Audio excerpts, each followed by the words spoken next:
Kalaulah orang itu benar-benar melaksanakan ayat yang ke-15 ini, tatajafa junubuhum 'anil madaji'. Kenapa dia bangun?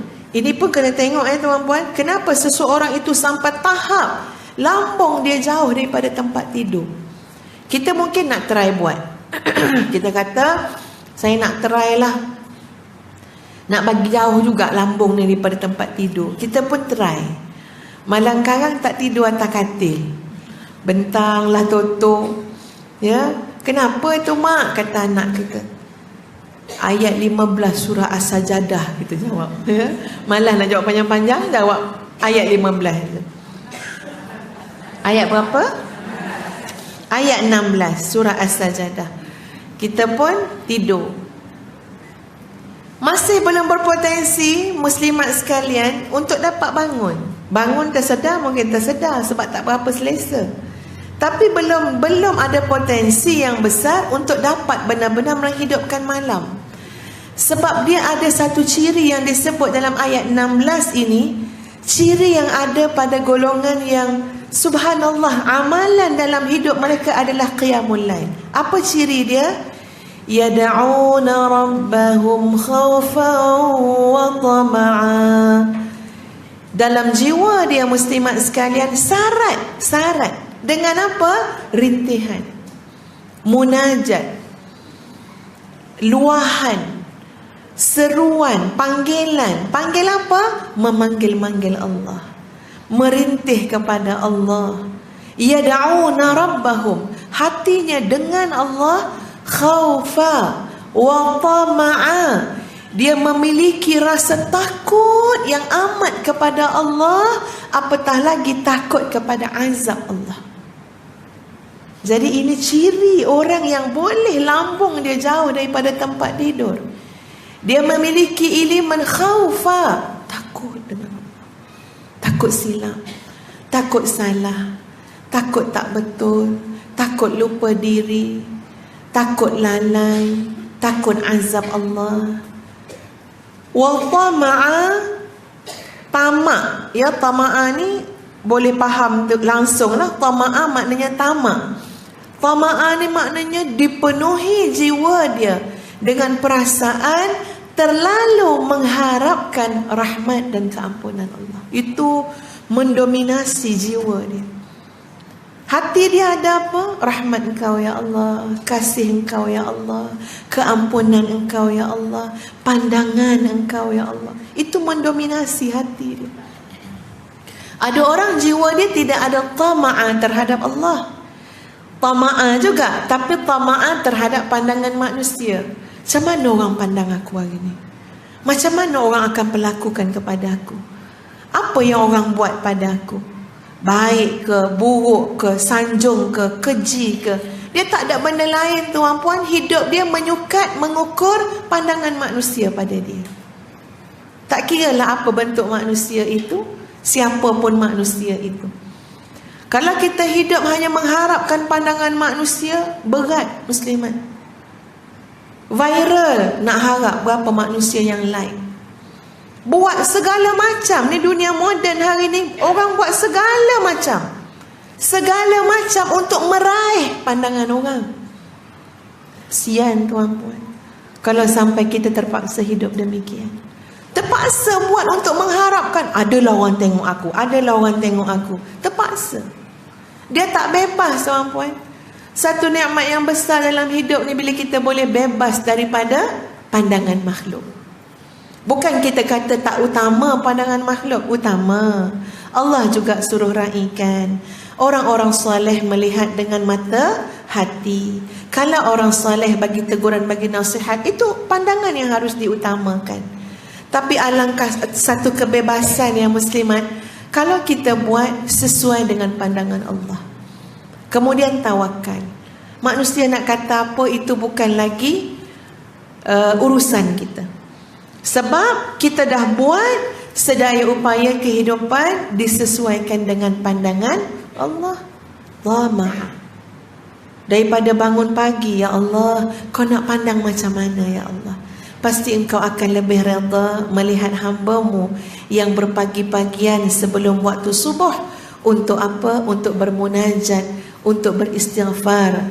Wabil asharihum yastaghfirun. Orang-orang yang pada waktu sahur dia minta ampun.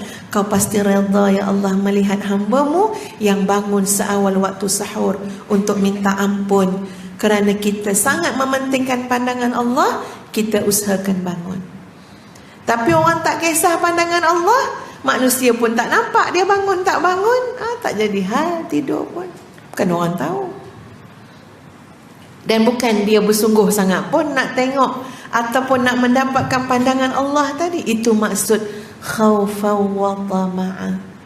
Jadi kalau kita boleh bawa hati kita muslimat, dulukan Allah, Allah, Allah. Dulukan Allah. Letak Allah keutamaan dalam hidup. Yang lain-lain tu kemudian. Masuk tempat nombor 3, nombor 4. Letak Allah dulu. Ya Allah, Kau berkenan tak dengan aku? Ya Allah, Kau suka tak dengan aku? Ya Allah, Kau sayang tak kat aku? Ya Allah, Kau redha tak kat aku? Itu soalan yang bertalu-talu kita talakan kepada diri kita.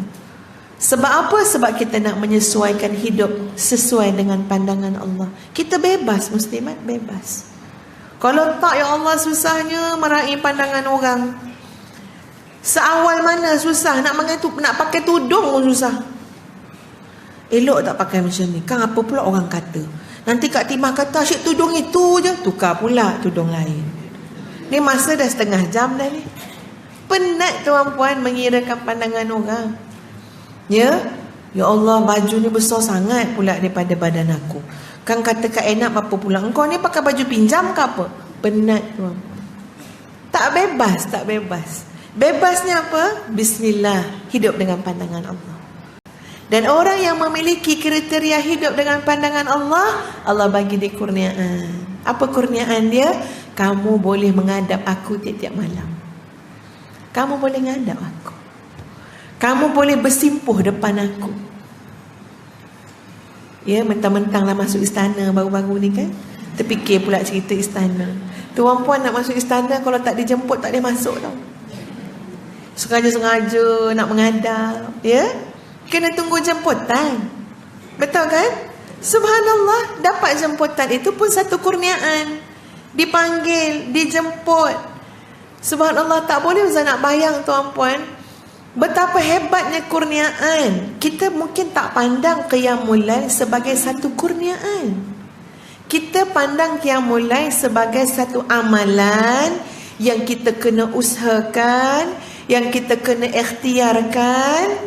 Mungkin betul dari satu sudut, tapi dari satu sudut lain, panggilan untuk bersimpuh di hadapan raja segala raja, panggilan untuk menghadap di hadapan Malik yang sebenarnya, yang baginya seluruh urusan langit dan bumi, panggilan untuk bercakap, meluah. Ya, apa dia?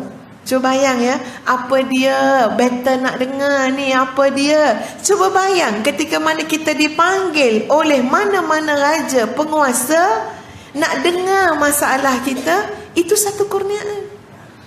Apatah lagi dipanggil oleh Allah. Kamu ada nak ngadu ke? Kamu ada nak minta ampun ke?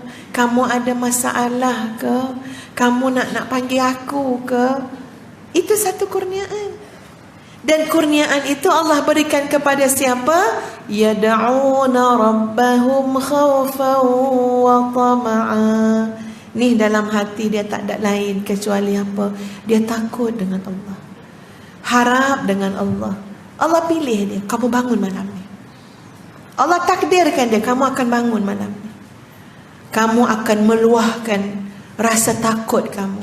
Kamu akan meluahkan harapan kamu kepada Allah yang Maha Pengasih lagi Maha Penyayang, yang memiliki segala kesempurnaan, yang boleh bagi apa yang kamu nak, sedangkan seluruh makhluk yang lain tidak boleh bagi walau setitis air pun kepada kamu.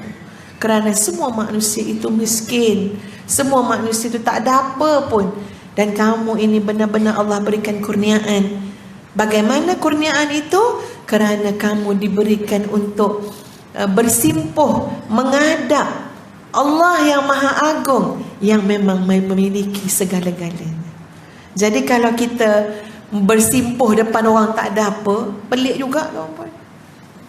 Simpuh depan pengemis, cuba bayang. Duduk depan pengemis. Pengemis tu bawa temburung. Adalah orang bagi duit 50 sen, RM1. Kita duduk bersimpuh. Tolonglah saya. Macam mana kita pandang orang tu? Ini mental ke apa cik ni kan? Pergi duduk depan pengemis yang tidak memiliki apa-apa, bersungguh-sungguh nangis depan dia. Saya ni miskin, tolonglah bagi saya duit. Saya ni susah, tolonglah saya. Pengemis tengok pun terkelip-kelip tengok. Kenapalah makcik seorang ni? Tak kenal ke aku ni pengemis? Tak tahu ke aku ni pun orang susah juga? Tapi macam itulah tuan-puan, sikap yang kita tunjukkan dalam hidup. Kita mengharap pada orang yang salah. Kita mengharap pada orang yang tidak ada apa-apa, bahkan sama susah macam kita, bahkan sama kekurangan macam kita. Kerana kita terluput satu kurniaan, apa dia?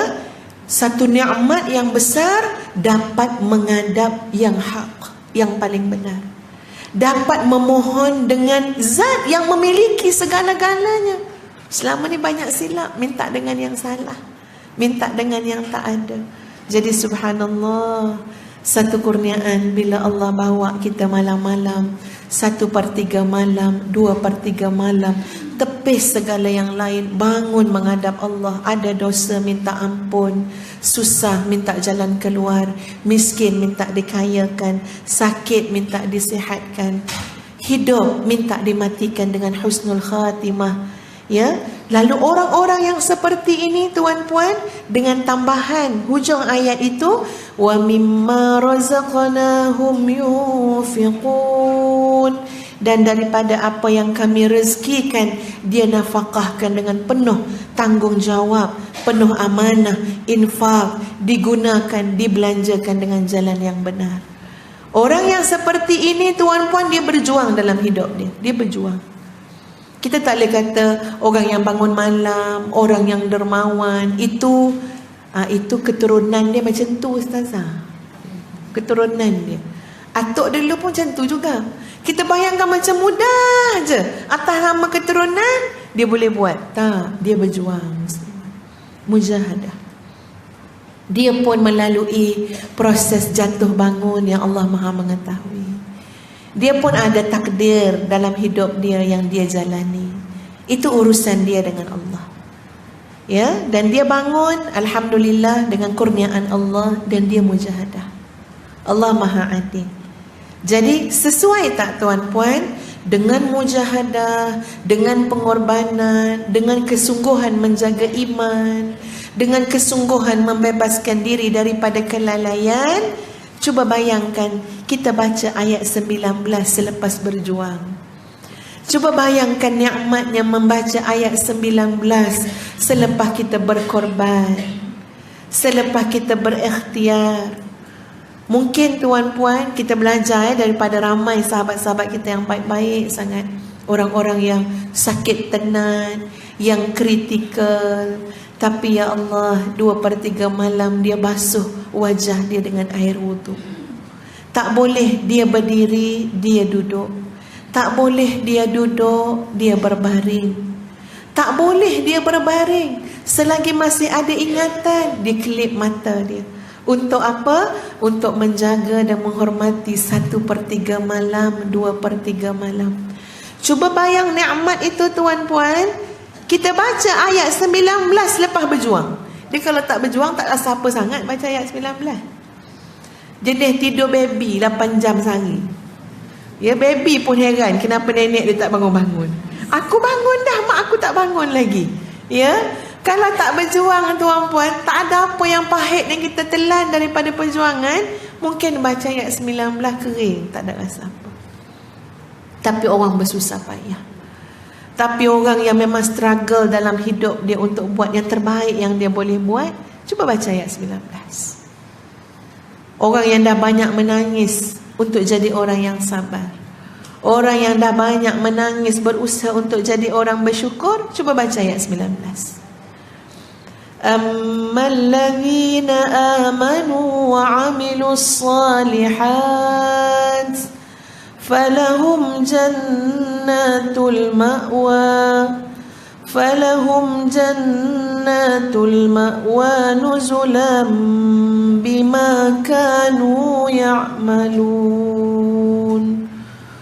Kita baca pun, ya Allah, mudah-mudahan aku dapat syurga, ya Allah. Tempat aku turun akhirat besok. Tempat aku maknanya nak landing kat mana akhirat besok? Nak landing mana? Nak mendarat di mana akhirat besok? Ada dua tempat mendarat, tuan-puan. Dalam neraka, dalam syurga. Nak mendarat di mana? Nuzulan. Nuzulan tu pun daripada perkataan nazala, turun. Masya Allah. Ya, macam kita duduk kat atas lah. Dia punya perasaan tu, kat mana nak turun? Kat mana nak turun? Kat mana nak turun? Kat manalah nak mendarat? Ni tak tahu ni. Lain naik kapal terbang, tahu dah nak mendarat kat mana. Ini tak tahu ni, kat mana nak mendarat ni. Kat mana? Ini benda surprise ni. Ya, benda mengejutkan. Tak tahu nak mendarat kat mana. Nuzulam bima kanu ya'malun. Oh, mendarat dalam syurga.